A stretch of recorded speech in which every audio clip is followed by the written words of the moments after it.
Hexagone, actualité. Au 3 Bernion, je me trouve église Saint-Ambroise pour les funérailles de Jean-Jacques Seymour, journaliste talentueux qui nous a quittés à l'âge de 74 ans.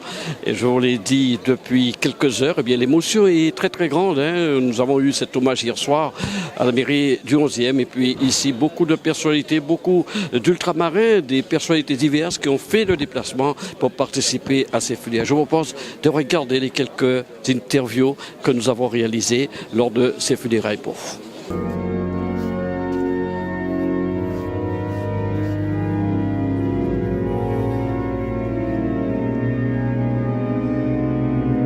Bienvenue à tous, chers amis. Bienvenue à vous, Claudine, à vous, Alan, à vous, mes chères sœurs. De Jean-Jacques que nous entourons aujourd'hui, nous sommes rassemblés ici pour rencontrer de notre affection chacun de vous, ceux qui l'ont connu et aimé, qui aujourd'hui sont dans la peine. Nous sommes aussi rassemblés ici pour manifester dans ces liens d'amitié, professionnels parfois, d'admiration souvent, qui nous unissent et vous unissent à lui. Quelque chose est manifesté qui ne meurt pas, à force. Les grands hommes ne disparaîtront jamais. Nous sommes tous présents aujourd'hui pour rendre un dernier hommage à un grand homme. Pour certains, il était un écrivain. Pour d'autres, un journaliste, un éditorialiste. Il y en a qui diront qu'il était un ami inestimable, un être cher. Pour moi, il avait un statut particulier. Il était mon père. Jean-Jacques Seymour, un être aimé de tous ici présents, un être aimé également de tous ceux qui sont avec nous aujourd'hui par la pensée. Afin de comprendre qui il était, il faudrait se pencher sur les travaux dans lesquels il s'est investi corps et âme, en ayant toujours pour objectif principal l'enrichissement, tant culturel qu'intellectuel. Que tous ceux qui sont là ont rencontré Jean-Jacques, ont aimé Jean-Jacques, ont partagé des choses avec lui. Je n'ai pas préparé de discours écrit parce qu'il me disait, allez, souvent hier soir je disais, allez, vas-y. On était dans une réunion, dans un colloque, une conférence. À partir du moment qu'il y avait des échanges, il me disait, il me regardait, on se regardait, notre complicité à nous, une complicité inébranlable, intellectuelle. Il me regardait, je lui dis, ça y est, tu y vas? Parce que je savais qu'il allait cogner, comme il dit. Et sinon, c'était lui qui me disait, allez, vas-y, je t'attends. Et j'y allais. Et tout le monde ici savait tout ce que Jean-Jacques m'a apporté. Vraiment, c'est une partie de ma vie qui s'en va aujourd'hui. Alors, ce que je voudrais dire aujourd'hui, je suis vraiment très triste. Je lui dirais, mais Jean-Jacques, pourquoi es-tu parti? C'est la seule fois qu'il n'a pas respecté ce qu'il m'avait promis. Il est parti sans moi. Mais par contre, ce que je dirais, c'est que Alan et moi, nous lui tenions la main. Il disait toujours aussi, je veux mourir au micro, avec mon micro. Et vraiment, 2 heures avant de partir, il avait, comme on dit, toute sa tête. On lui avait laissé la télé.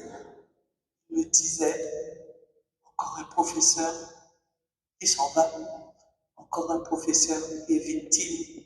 J'ai dit, ben oui, il me dit, tu as vu ce qui s'est passé?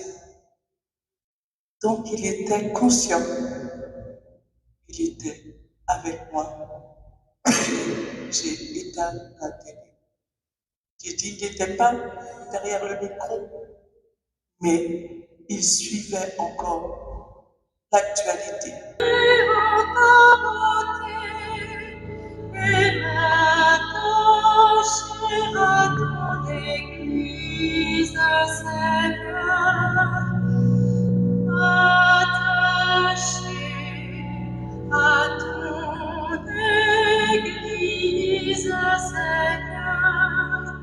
Le Seigneur est ma lumière,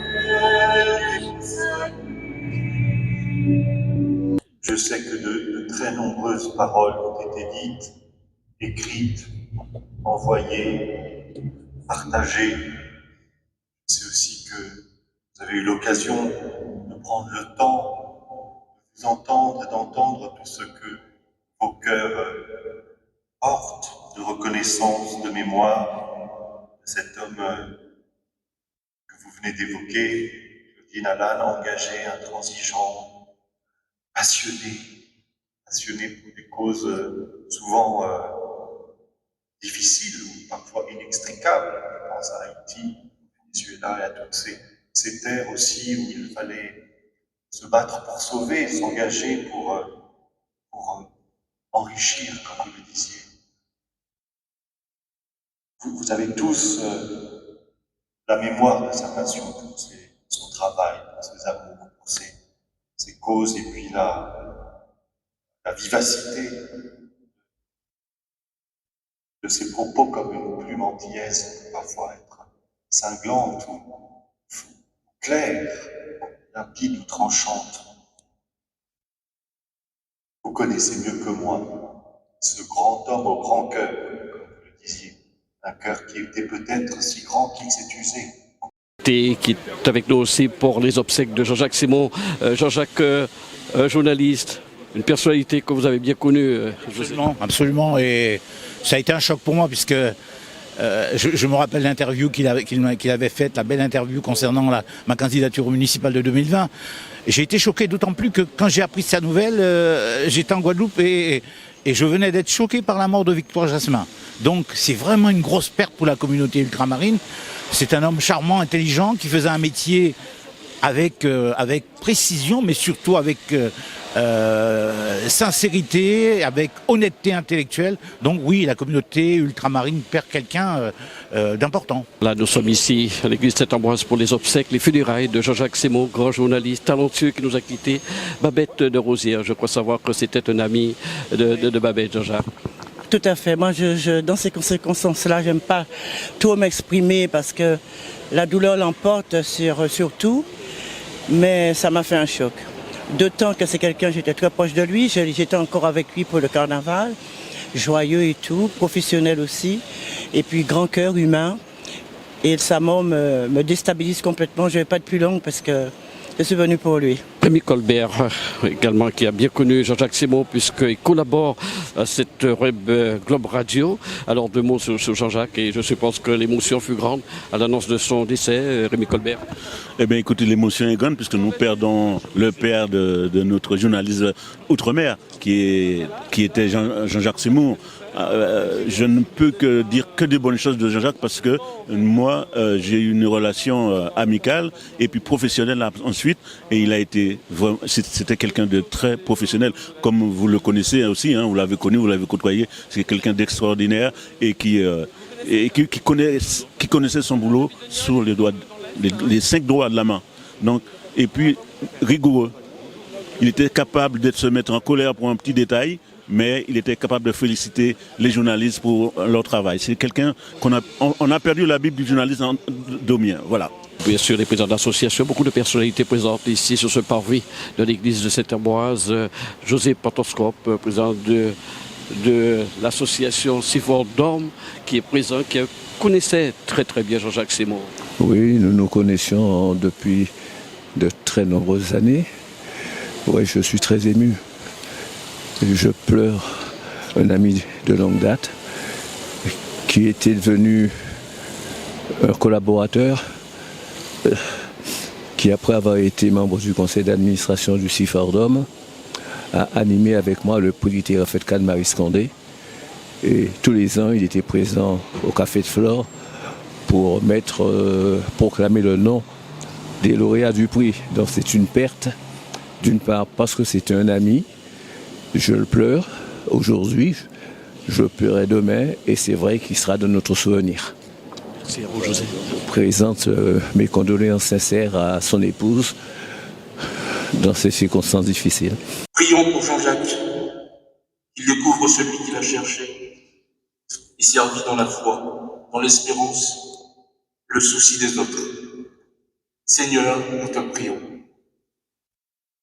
Seigneur, écoute-nous. Seigneur, exauce-nous.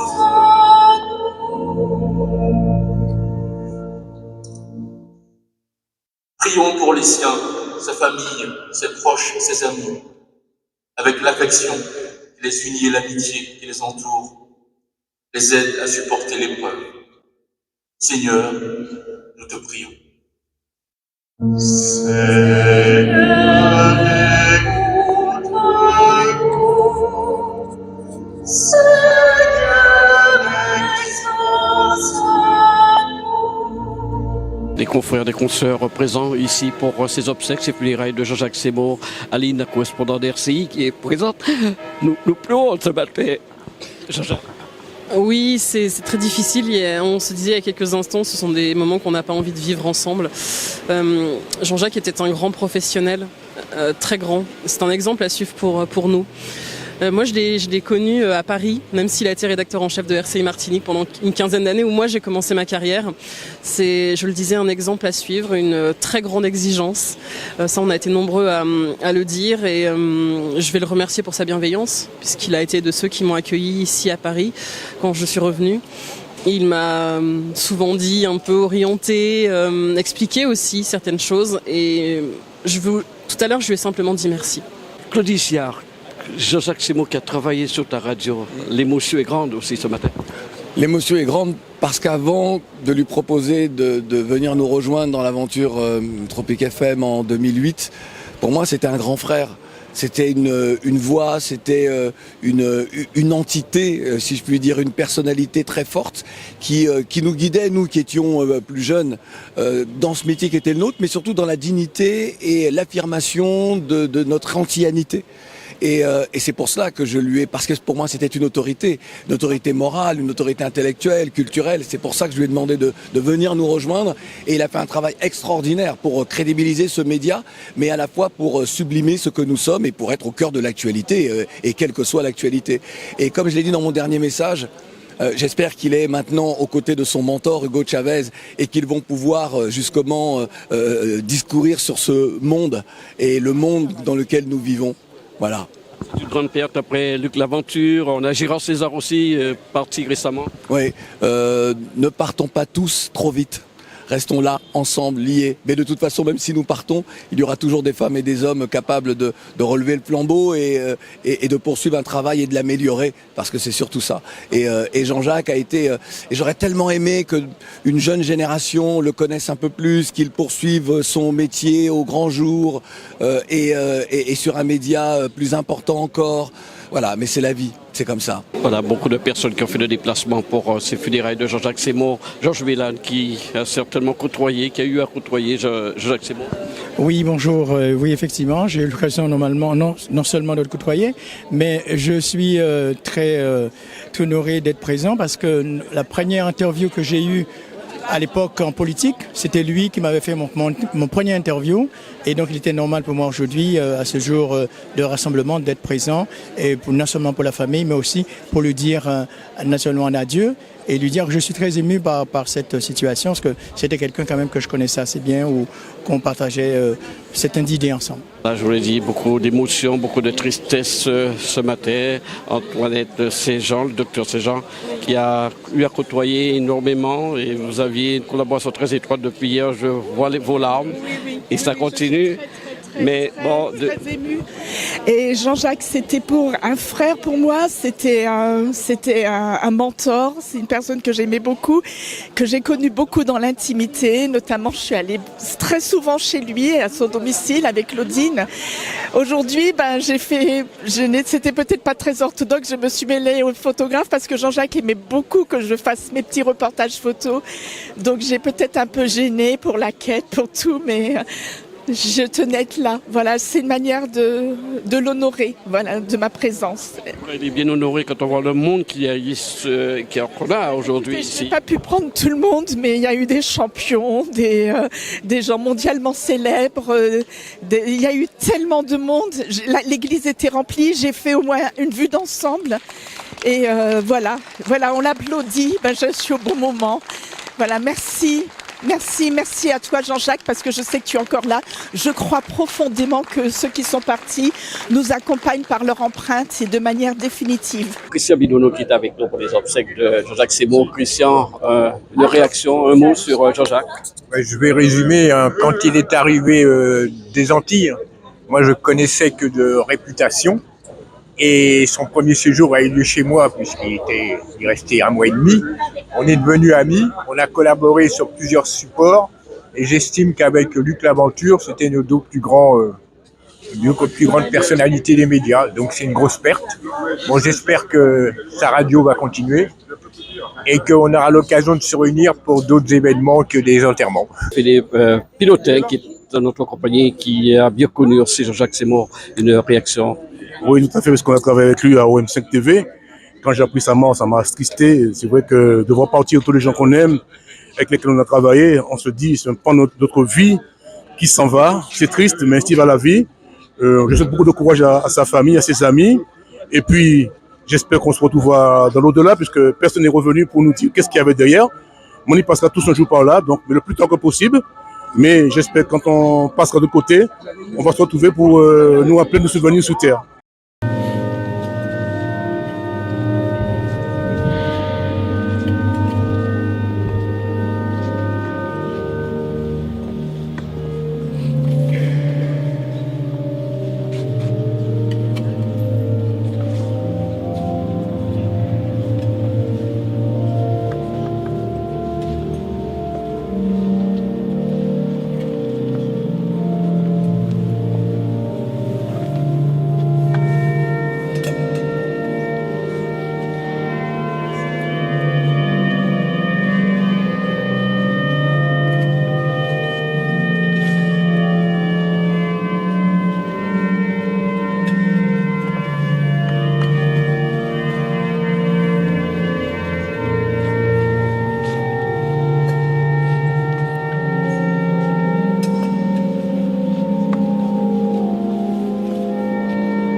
Et je suis vraiment très heureuse aujourd'hui de voir qu'il y a tant de monde venu le saluer pour son dernier voyage.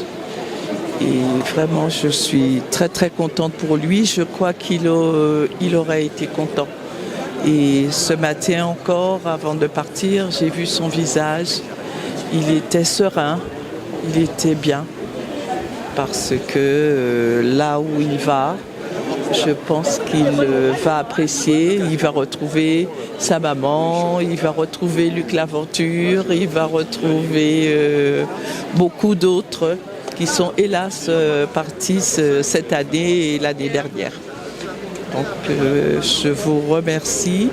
Et jusqu'au bout, il est resté devant la télé à faire encore des commentaires. Il fallait que je prête l'oreille, mais il a fait des commentaires sur ce qui se passait à l'heure actuelle à Gaza et avec l'assassinat du professeur. Et c'est ce qu'il voulait. Et à partir du moment où je me suis dit, j'éteins la télé, il n'a pas réagi, j'ai dit, ça y est, il est parti. Et j'étais contente d'avoir vécu ce dernier moment avec lui et je lui tenais la main. Et jusqu'au bout, il a été avec l'actualité. Et il m'a parlé de ce qu'il pensait, ce qu'il ressentait, de ce qui se passait, au sujet de ce qui se passait à l'heure actuelle. Voilà, merci. Avec Jean-Jacques, vous avez une grande complicité. Oui, de toujours. On était très très complices. On se regardait, on n'avait même pas besoin de parler. Il pouvait...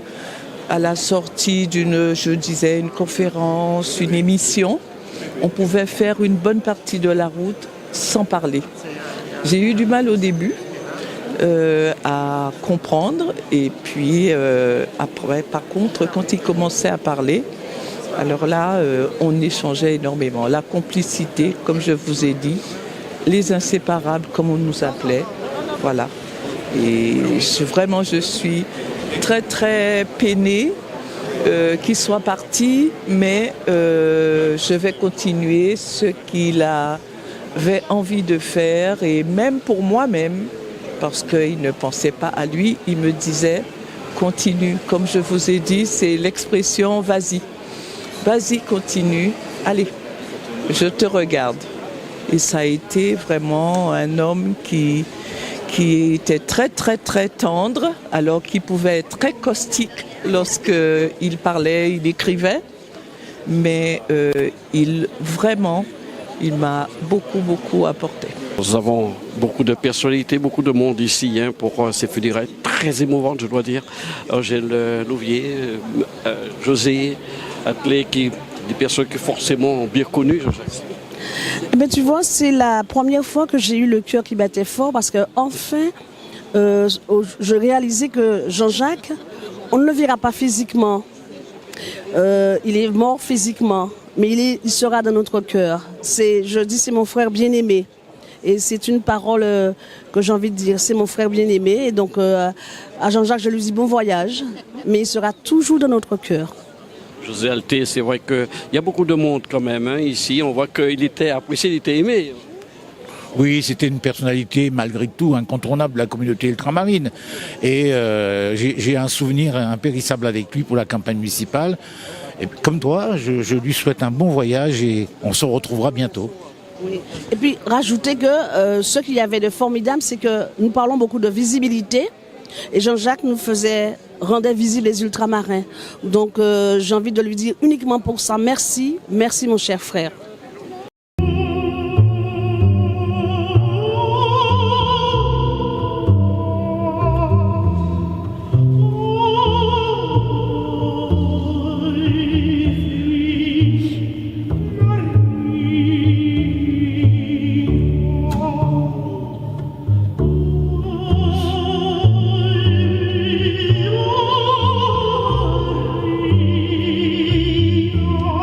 Oh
O News Radio sur outremernews.fr.